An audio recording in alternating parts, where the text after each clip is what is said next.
सभी जानते हैं कि हमारा भारत देश बहुत महान है, लेकिन इस एक घटना से आपको ये समझ आ जाएगा कि हमारे भारत देश को महान क्यों कहा जाता है।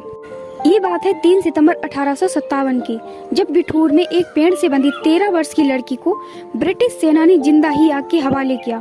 धू धू कर जलती वो लड़की उप तक ना बोली और जिंदा लाश की तरह जलती हुई राख में तब्दील हो गई।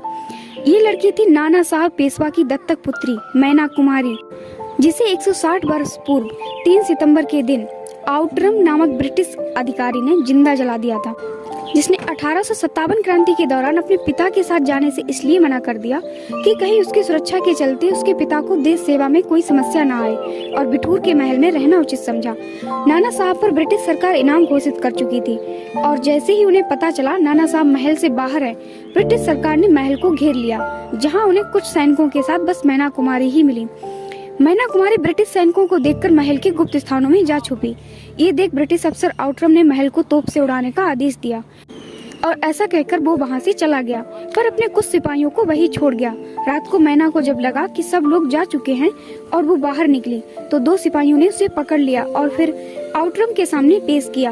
आउटरम ने पहले मैना को एक पेड़ से बांधा, फिर मैना से नाना साहब के बारे में और क्रांति की गुप्त जानकारी जाननी चाहिए, पर उसने मुंह नहीं खोला। यहाँ तक कि आउटरम ने मैना कुमारी को जिंदा जलाने की धमकी दी, पर उसने कहा कि वो एक क्रांतिकारी की बेटी है, मृत्यु से नहीं डरती।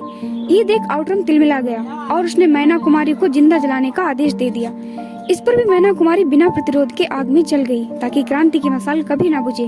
बिना खग बिना ढाल वाली गैंग या धूर्त वामपंथी लेखक चाहे जो लिखें, पर हमारी स्वतंत्रता इन जैसे असंख्य क्रांतिवीर और वीरांगनाओं के बलिदानों का ही प्रतिफल है, और इनकी गाथाएं आगे की पीढ़ी तक पहुंचनी चाहिए।